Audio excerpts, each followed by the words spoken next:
Hello students, welcome back Gajanat academy YouTube channel. Myself Randeep Singh and आज हम पढ़ने वाले हैं एग्जाम्पल नंबर 8। तो देखते हैं क्या कह रहा है आपको। Find the coordinates of the point of try section. ठीक है, आपको कोऑर्डिनेट्स बताने हैं किन पॉइंट्स के ट्राई सेक्शन के। ट्राई सेक्शन क्या होता है सुनो। एक पॉइंट है, एक ये पॉइंट है बी, या मान लो आप ये पॉइंट ए है, ये point. Find the coordinates of the points of try section, मतलब कि points divide the three equal part. इसको तीन इक्वल पार्ट में डिवाइड कर रही है कोई लाइन। ठीक है, तो मान लेते हैं एक पॉइंट यहाँ हुआ, एक पॉइंट यहाँ होगा, ऐसा ही होगा। हाँ सर, अगर इसको इक्वल तीन पार्ट में डिवाइड कर रहे हैं, इसका मतलब यहाँ पे दो पॉइंट होंगे, जब भी तो तीन पार्ट बनेंगे। देखो 1 2 3। ए पॉइंट की वैल्यू आपको दी है 2, -2 और बी के दी है -7, 4। 2, -2 और 7,4। ठीक है, अब मेरे पास सुनो। Find the coordinates of the points of try section. यानी कि आपको, इसको मैं सी नाम दे रहा हूँ, इसको मैं सी, यानी कि सी और डी की वैल्यू निकालनी है मुझे। किसकी निकालनी है? सी और डी की वैल्यू निकालनी है, जिसके अंदर ट्राई सेक्शन में बढ़ जाए ये। ठीक है, ओके। अब देखो, ट्राई सेक्शन का मतलब होता है तीन इक्वल पार्ट, यानी कि मैं कह सकता हूं यहां पर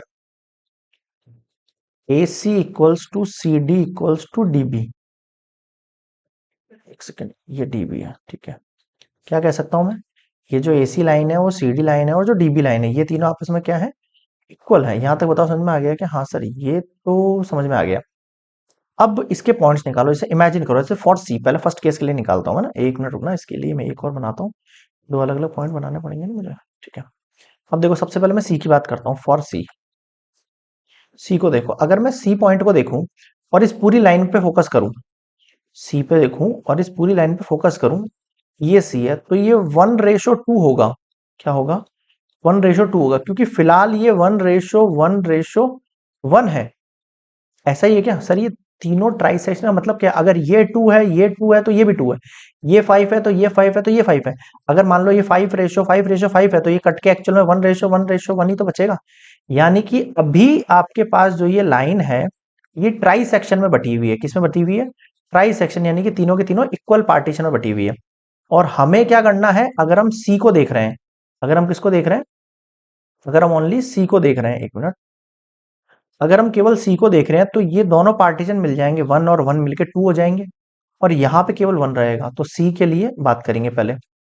ठीक है सर, ये समझ में आ गया। इसमें ए का पॉइंट है आपके पास 2, और बी का पॉइंट है वही -7, 4। सी का पॉइंट निकालना है वही x, y। ठीक है, समझ में आ गया। ये M1 है, ये M2 है, ये x1, y1 है, ये x2, y2 है। यहां तक बताओ, समझ में आ गया? हाँ सर, आ गया। अब सुनना मेरे पास सेक्शन फॉर्मूला से। मैं कह सकता हूँ सी का जो पॉइंट है x, y, उसका फॉर्मूला क्या होगा हमारे पास? देखना, M1 या फिर x1 M2 plus x2 M1 divide by M1 plus M2, comma, इधर देखो, ये हो जाएगा आपके पास। अरे चल जा भाई, टक गया थोड़ा सा ना, एक minute. Okay, y1 M2 plus y2 M1 divide by M1 plus M2। समझ गए? हाँ सर। अब वैल्यू की पॉइंट रखो। अब पॉइंट रखो, x1 की वैल्यू क्या है सर? 2 है। M2 की वैल्यू क्या है सर? 2 है। प्लस x2 की वैल्यू क्या है सर? -7 है। और M1 की वैल्यू क्या है सर? 1 है। M1 M2 यानी 1 + 2, कॉमा, y1 की वैल्यू क्या है सर? -2 है। M2 की वैल्यू क्या है सर? 2 है। y2 की वैल्यू क्या है सर? 4 है। M1 की वैल्यू क्या है हमारे पास? 1 है। Divide by 1 + 2, 2 2 = 4, -7 3, comma, 2 2 = -4 +4/3। 4 में से 7 गया, -3/3। 4 से 4 चल जाएगा, ये तो 0/3। तो यानी कि आपके पास सी के जो कोऑर्डिनेट्स बनेंगे वो कितने बनेंगे? देखो, ये कट के 1 होगा, तो ये हो गया आपके पास -1, 0। तो मैं लिख सकता हूँ फॉर सी -1, 0। ये आपके सी के कोऑर्डिनेट निकल जाएंगे। इसी तरीके से आपको किसके कोऑर्डिनेट निकालने हैं? डी वाले पॉइंट के कोऑर्डिनेट निकालने हैं। ठीक है, कैसे? देखो, इसको तो मैं पैक कर देता हूँ। ये मेरा एक आंसर हो गया। ठीक है, नेक्स्ट स्लाइड पे चलो। अब डी पार्ट को देखो। अगर मैं डी के लिए कोऑर्डिनेट निकालूं, तो मेरी लाइन कैसी होनी चाहिए? सर, मेरी लाइन ऐसी होनी चाहिए, ए के पॉइंट तो वही 2, -2, बी के पॉइंट वही -7, 4। और मुझे यहाँ पे अगर डी बना देता हूँ मैं, अगर मैं यहाँ के बना देता हूँ, डी बना देता हूँ, तो मेरे पास अब देखो आगे दो पार्टीशन बन गए, 1 और 1 2। तो मैं इसको 2:1 में बांटूंगा इस बार। किसमें बांटूंगा? 2:1। इस बार ये M1 है, ये M2 है। वो सॉरी, ये M1 है, ये M2। हाँ, M1 M2। पिछली बार के अंदर क्या था? आपके पास M1 की वैल्यू 1 थी, इस बार M1 की वैल्यू कितनी है? 2 है। और ये तो वही सेम है, X1 Y1, और ये X2 Y2। बताओ यहाँ तक समझ में आ गया कि हाँ सर आ गया? अब सेक्शन फॉर्मूला लगाओ। X, Y, वही formula. X1 M2 plus X2 M1 divide by M1 plus M2। आगे देखो, Y1 M2 plus Y2 M1 upon M1 M2। यहाँ तक समझ में आ गया? हाँ सर आ गया। ठीक है, आगे देखो। अब X1 की वैल्यू कितनी है सर? 2। M2 की वैल्यू कितनी है सर? 1। प्लस X2 की वैल्यू कितनी है हमारे पास सर? -7 है। और M1 की वैल्यू कितनी है सर? 2 है। Divide by 2 plus 1।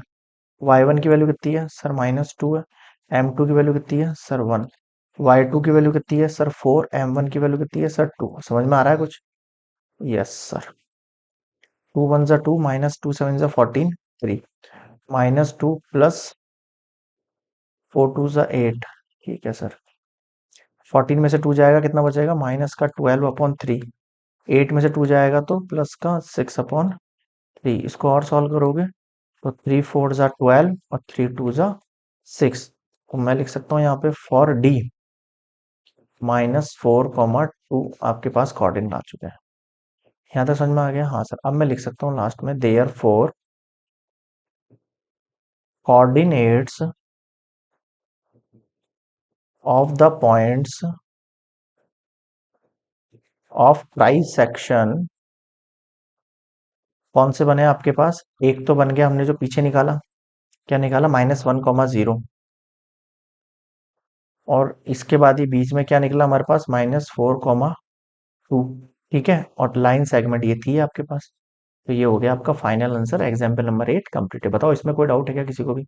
नहीं? आगे बढ़े तो नेक्स्ट हम देखेंगे एग्जाम्पल नंबर 9 नेक्स्ट स्लाइड में। Okay, good bye.